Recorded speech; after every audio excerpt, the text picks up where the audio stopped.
My dear countrymen, Namaskar.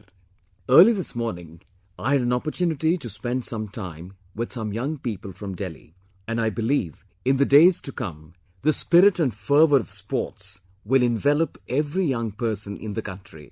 All of us know that in a few days' time, the world's largest sports event, the biggest sports carnival will take place. Rio is going to resound in our ears time and again. The entire world will be at play. Every country in the world will keep a close watch on the performance of its sportspersons. You too will be doing the same. All of us harbour a lot of hopes and expectations, but keeping the morale of our sports contingent at Rio high is also the solemn duty of us 1.25 billion countrymen. In Delhi this morning, the Government of India had organised a very good event, a Run for Rio, Play and Live, Play and Blossom. In the days to come, wherever we are, let us do our bit to encourage our sportspersons. A sportsperson who makes it to the stage does so after putting in a lot of hard work. It's a kind of severe and dedicated tapasya. However much one cherishes all kinds of food, one has to sacrifice that. However much one would like to snuggle up in warmth during harsh winter, one has to get up and leave for the track and field. And this happens not just to the players. Even their parents leave no stone unturned for the sake of their children. Sportspersons are not made overnight. It takes long and sustained perseverance to attain that stature. Victory and defeat are certainly important, but what is even more important is reaching this level in a game or sports discipline, and, therefore, let all of us Indians join hands in wishing our Rio contingent the very best. I am also ready to do this on your behalf. The Prime Minister of the country is ready to be a postman to convey your good wishes to these players. Do send your best wishes to our sportspersons in Rio on the Narendra Modi app. I'll convey these to our contingent. Just like 1.25 billion Indians, I too as a citizen would like to join you in encouraging them, cheering them up. Come, over the next few days, let us try to the fullest extent possible to make each one of our sportspersons feel proud, to reward them for their endeavours and exertions. And today, as I speak on the Rio Olympics, I would like to mention the name of a poetry lover, Suraj Prakash Upadhyay, a student of the Punjab Central University, who sent me a poem. It's possible that many poets would have written poems, some may be planning to write, some may even compose their verses into songs, in all languages. But here I would like to share with you the poem sent by Surajji. The game's bugle has been sounded, the festivities of competitions, in this mega sporting odyssey. Amidst the melodious chimes of Rio, may India commence on a grand note, may it rain gold, silver and bronze. May India commence on a grand note, may it rain gold, silver and bronze. May the turn be ours also this time, may we be amply prepared this time. Set your sight straight at the gold, but let a loss not deject you. You are a hero to a billion hearts, you are the heartbeat of your sport. March ahead and set records. Let our tricolour flutter with pride in Rio. Let our tricolour flutter with pride in Rio. Surajji, I dedicate your sentiments to all our sportspersons and extend to them the warmest and heartiest wishes from my side and on behalf of us 1.25 billion countrymen that our tricolour indeed flutters with joy and pride in the skies of Rio. A young man, Mr. Ankit, has reminded me of the death anniversary of President Abdul Kalam ji, which was observed last week. The country, in fact the world, paid glowing tributes to him. The mere mention of Abdul Kalam ji's name brings to mind vivid images of science, technology, missiles, in fact, the entire spectrum of strengths and capabilities of India in the days to come. And that's why Ankit asks me, what is your government doing to ensure that Abdul Kalam ji's dreams come true? You are right. The future is going to be technology driven. And technology is extremely dynamic. Day by day, technology keeps updating, changes form, transforms impact. You cannot shackle technology. If you strive to hold it still, it would move beyond your grasp, assuming new looks and forms. If we have to match its strides and move ahead, research and innovation are the keys. These are its lifelines and moving spirit. In the absence of research and innovation, technology will become a burden, just as still water stagnates and even stinks. And if we go on just using old technology without recourse to research and innovation, we'll become outdated in this rapidly changing world and age. And that is why the government too has taken steps to attract the new generation towards science and research and innovation in the field of technology. And that is why I say, let us aim to innovate. And when I say, let us aim to innovate, my aim stands for Atal Innovation Mission.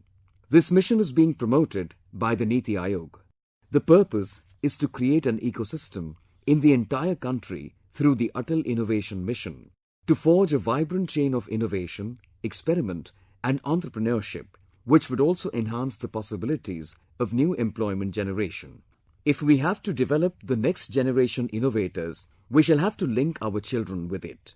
And that is why the Government of India has taken the initiative of Atal Tinkering Labs. Wherever such tinkering labs are established in schools, those would be given 10 lakh rupees and further 10 lakh rupees will be provided for maintenance during the period of 5 years.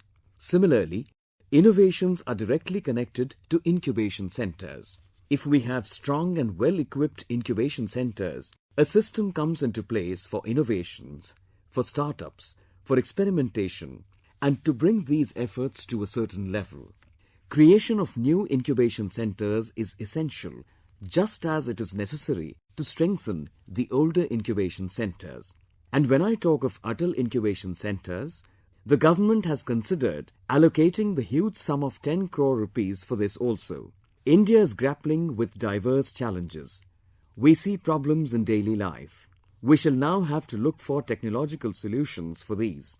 Through the Atal Grand Challenges, we've exhorted the young generation of the country that if they see problems, they should search for solutions, taking the path of technology, doing research, applying innovations, and bring those on board. The Government of India wants to specially reward technology developed to find solutions to our problems. And I am happy that people have evinced interest in these things. When we spoke of tinkering labs, about 13,000 schools applied, and when we talked of incubation centers, over 4,000 academic and non-academic institutions came forward. I firmly believe that the real tribute to Abdul Kalam ji will consist of harnessing research and innovation for developing technology to find solutions to problems we face in day-to-day life and ridding us of the difficulties we face to make things easier for us all. The more the new generation devotes itself to this task, the greater will be their contribution with immense significance for the modern India of the 21st century. That will be the real tribute to Abdul Kalam ji. My dear countrymen, while some time ago we were concerned about a drought-like situation, these days, on the one hand, we are enjoying the rains, but on the other, reports of floods are also coming in. Central government and state governments are working hand in hand with their utmost efforts to provide relief and assistance to the flood-affected. Despite causing some hardships, rains make every human heart rejoice, since rains and agriculture are the focal point of our entire sphere of economic activities. There are times when one has to face an illness that leaves a scar for a lifetime. But if we are aware, alert and active, the prevention is also very easy. Take the case of dengue. It is preventable. Pay attention to cleanliness, be alert, try and be safe, and take special care of children. And the mindset that such diseases strike poor neighborhoods only is not valid in the case of dengue. Dengue first enters affluent localities, and we should try and understand it. You must be watching advertisements on TV, but there are times when we neglect taking proactive and informed action on it. The government, hospitals, doctors will of course do their job, but I urge that we should also be alert in ensuring that dengue doesn't enter our homes, locality, family, for that matter, any illness connected with stagnant water. I would like to draw the attention of my dear countrymen to another menace. In today's fast-paced rat race of life, at times we don't have time to think about ourselves. When we fall sick, we want to get well as soon as possible, and as a result, pop in just any antibiotic that we can lay our hands on. It may give you instant relief, but my dear countrymen, this random pill-popping habit can land you in deep trouble. It may give you temporary succor, but we should completely stop taking antibiotics without the advice of a doctor. Avoid it till a doctor gives you a prescription. Do not use the shortcut method. It can lead to serious complications. Although random and rampant use of antibiotics gives immediate relief to the patient, but gradually the disease-causing bacteria get accustomed to that drug. The drug then loses its efficacy and one has to fight the battle anew, develop new medicines, do new research. It takes years, and till then, these diseases create other complications. That's why we have to be very aware about that. One more problem has presented itself. Suppose the doctor advises that, brother, take this antibiotic, and he tells that 15 tablets of that to be taken over a period of 5 days. I urge you to complete the entire course of medication as prescribed by the doctor. Because if the treatment is abandoned halfway, it would benefit the bacteria. If the medicine is taken more than what is required, that too would be in the favor of the bacteria. And that is why it is utmost essential to take the entire course of antibiotic medicine in terms of number of tablets as well as days. If we leave the treatment halfway due to improvement in our condition, we are only helping that bacteria getting more sturdy and difficult to treat. Microbes spreading TB and malaria are bringing about rapid mutations in themselves, rendering medicines ineffective. In medical parlance, it is called antibiotic resistance. Hence, it is indeed necessary to follow rules in the administration of antibiotics. The government is committed to prevent antibiotic resistance. You must have seen these days on the antibiotic medicine strips, there is a red line to make you aware. You must pay attention to that. While we are on the subject of health, I would like to talk about one more issue. I feel very concerned about the lives of pregnant women of our country. In our country, close to 3 crore women become pregnant every year. But some of these mothers die during childbirth. Sometimes the mother loses her life. At times, the infant does. There are times when both die. It is true that in the last decade there has been a decline in maternal mortality rates. But even now, we are not able to save the lives of a large number of pregnant women. Anemia during or after pregnancy, pregnancy-related infections, high BP, any such complication can have devastating effect. Keeping in view these issues, in the last few months, the Government of India has launched a new campaign, Prime Minister Safe Motherhood Campaign. Under this, on the 9th of every month, all pregnant women will get a checkup at government health centers free of cost. I urge all poor families to ensure that all pregnant women avail of this benefit on the 9th of every month, so that if by the time they reach the 9th month, any complication arises, it can be dealt with suitably in time and the lives of both mother and child can be saved. I have specially asked the gynecologists whether they could offer their services free on the 9th of every month for the sake of underprivileged mothers. Can't my doctor brothers and sisters spare just 12 days in a year for this service to the underprivileged? Over the last few days, many have written to me. There are thousands of doctors who have implemented what I said. But India is such a vast country. We need lakhs of doctors to join this campaign. I do believe that you will indeed do so. My dear countrymen, today the whole world is concerned deeply about climate change, global warming and the environment. These are discussed collectively in the country and across the world. In India, this has been accorded great importance for centuries. In the battlefield of Kurukshetra too, Bhagwan Shri Krishna talks of trees. Showing concern towards trees even in the midst of a battle underlines how much importance was attached to trees. In the Gita, Bhagwan Shri Krishna says, Ashwatthah sarva vrikshanam, which means, amongst all trees, I am the people tree. It is proclaimed in Shukracharya Niti that Nasti Moolam Anaushadham, meaning that there is no plant that does not have medicinal values. The Anushasan Parva of the Mahabharata elaborates this concept at greater length.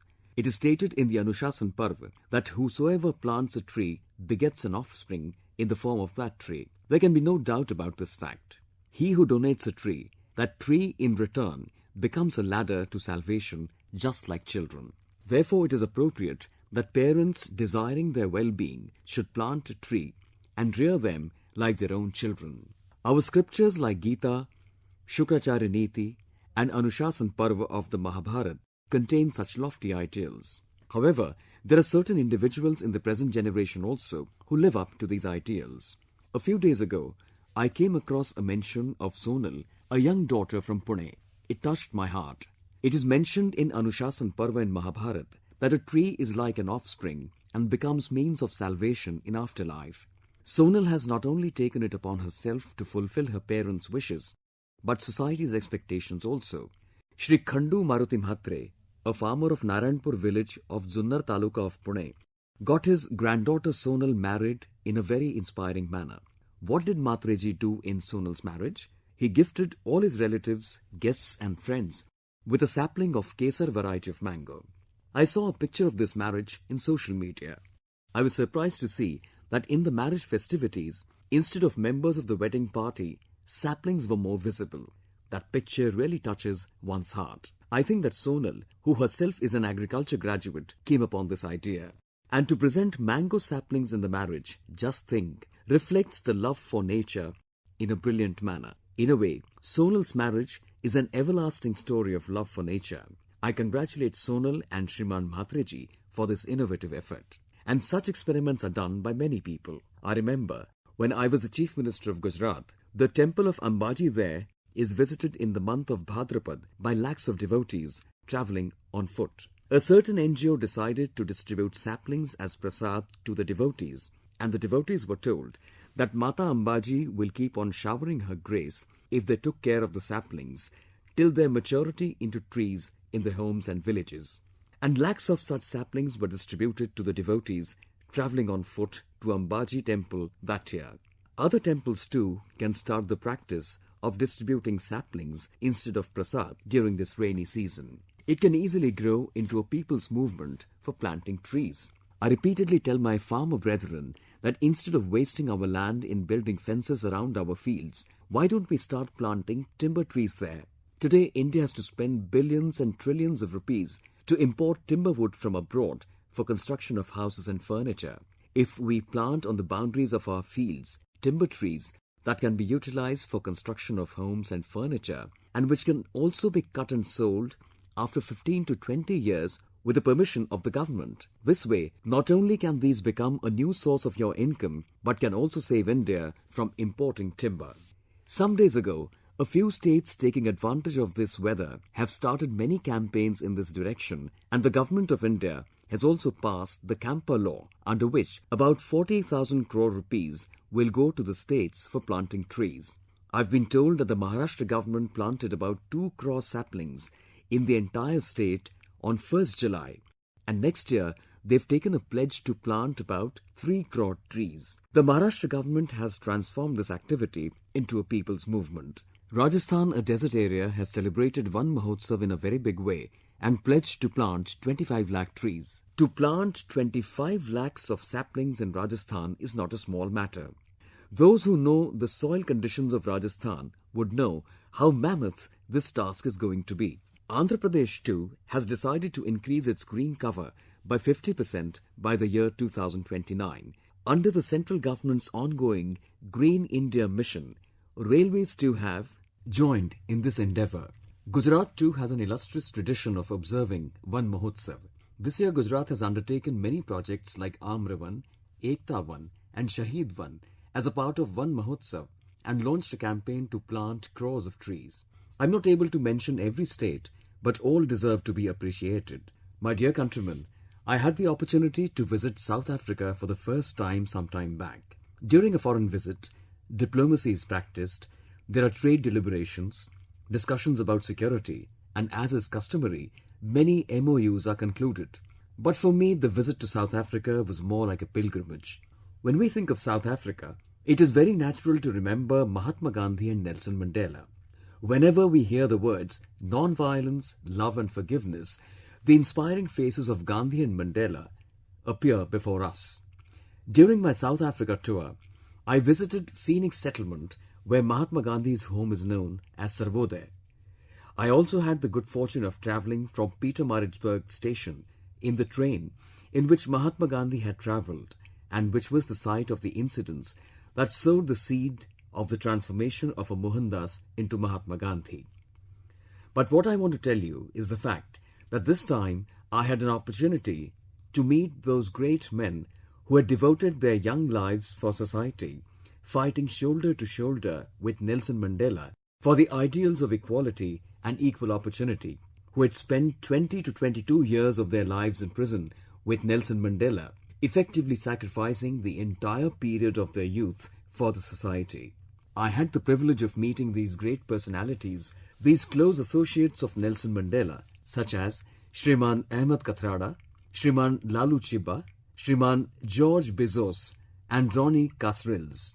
All were Indian by origin, but dedicated themselves to wherever they settled and decided to offer their lives for those amidst whom they lived. So much strength they had. And the greatest thing was that, while I was talking to them and listening about the experiences of their imprisonment, they had no bitterness or ill will for anyone. There was not a single trace of desire to get something, to become somebody, even after living such a great life of tapasya. The essence of performing one's duty, as explained in Gita, was embodied in their persona. I'll remember that meeting forever. Equality and equal opportunity are the two biggest mantras for any society and government. Equality and equal opportunity, compassion and fraternity, these are the paths leading us to a bright future. We all want a good future for our children. Everybody has different needs and different priorities, but there is one common path of development, equality, compassion and fraternity. Come, let us be proud about these Indians who have lived their lives in South Africa, embodying our highest and fundamental ideals. My dear countrymen, I have received a message from Shilpi Verma, to whom I am grateful. Her concern is very genuine. She has made me aware of an incident. प्रधानमंत्री जी, मैं शिल्पी वर्मा बोल रही हूँ बैंगलोर से. Dear Mr. Prime Minister, I am Shilpi Verma speaking from Bangalore. Some days ago, I read an article in news that a lady who was a victim of fraud and cheat email lost 11 lakh rupees and committed suicide. Being a woman, I sympathize with her family. What is your opinion about such cheat and fraud emails? She has pointed a certain incident, and you must also be aware that we get messages on our mobile phones and emails proclaiming attractive offers that you have won a jackpot of so many rupees. If you pay a certain amount, then you become eligible for the greater amount. People get duped by this money trap. These are new methods of technology that are spreading in the entire world for cheating people. And just as technology plays an increasingly bigger role in our economic system, it also invites those who misuse it. A retired gentleman who not only had to get his daughter married, but also to build his home, one day received an SMS that there was a gift that had arrived from abroad and could be obtained if he deposited 2 lakh rupees as customs duty in a bank account. And this gentleman, without giving any thought, took out 2 lakh rupees from his hard-earned life savings and sent it to some stranger. That too on the strength of just an SMS. And in very little time, he understood that he had been looted. You too must be getting similarly confused sometimes. These people write a letter in such style that it seems perfect. They use fake letter pads while sending these letters. They obtain your credit card number and debit card number and empty your bank account through technology.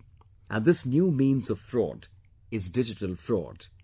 I believe that we must be aware against such lure, must remain cautious, and if such false communications come to our notice, then we must share them with our friends and make them aware also. Shilpi Verma has brought this important thing to my notice, which although even you must have encountered, but maybe you did not take it that seriously. But I feel there is need to look at it seriously. My dear countrymen, these days the Parliament session is going on, and during the Parliament session, I get to meet many people from across our nation. Our MPs also bring people from their constituencies and introduce them to me. They tell me many things, their difficulties also. But recently, I had a pleasant experience, real pleasant experience. Students from Aligarh had come to meet me. You should have seen the enthusiasm of those boys and girls. They had brought a big photo album with them and their faces were lit with joy. They showed me the pictures of how they had beautified the Aligarh railway station. These were artistic painting done on the station.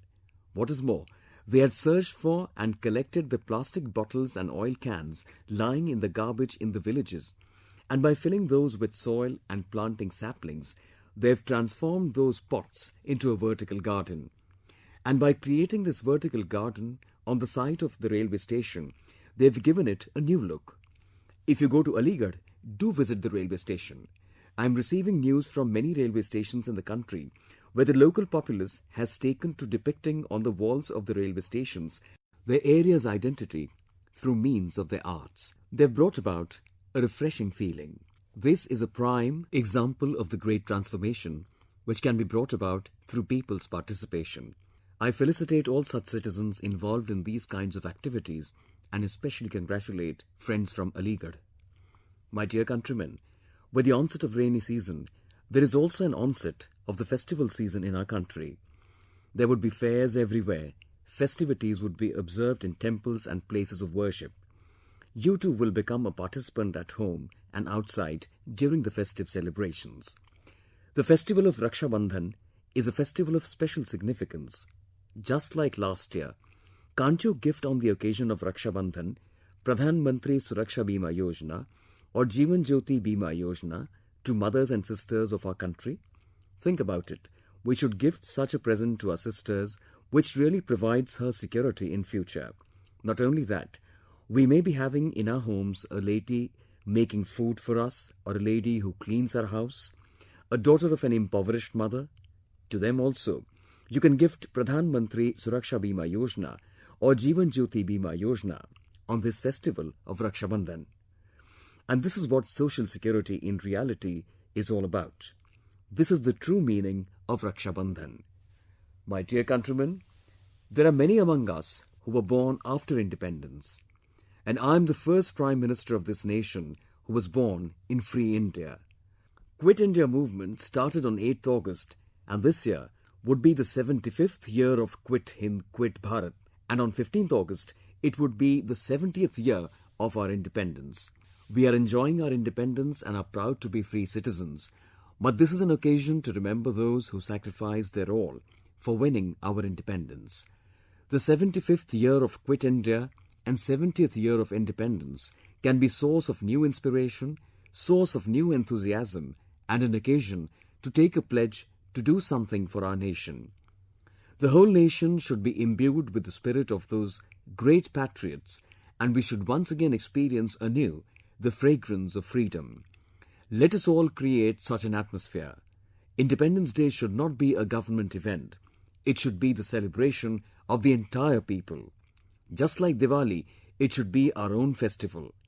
I hope that you too become inspired with the spirit of patriotism and do something good in that vein. Do send a picture of it on Narendra Modi app. Let us create such an atmosphere in the nation. Dear countrymen, I have the good fortune to talk to the nation from the ramparts of the Red Fort on 15th August. It is a tradition. You too must be having certain thoughts that you wish were proclaimed from Red Fort. I invite you to write to me about your thoughts that I, as your representative, as your Pradhan Sevak, should talk about from the Red Fort. Send me suggestions, your advice and new thoughts. I will try to convey your thoughts to the rest of the countrymen. I do not wish that whatever I speak from the ramparts of the Red Fort should just be the opinion of the Prime Minister. It should be the collective voice of 125 crore countrymen. Do send me something either on Narendra Modi app or on mygov.in. Today, the platforms of technology are such that your message can reach me very easily. I invite you once again, come, let us remember and salute our great freedom fighters who sacrificed their lives for India, and let us move ahead with the pledge to do something for our nation. My best wishes to you all, and many thanks.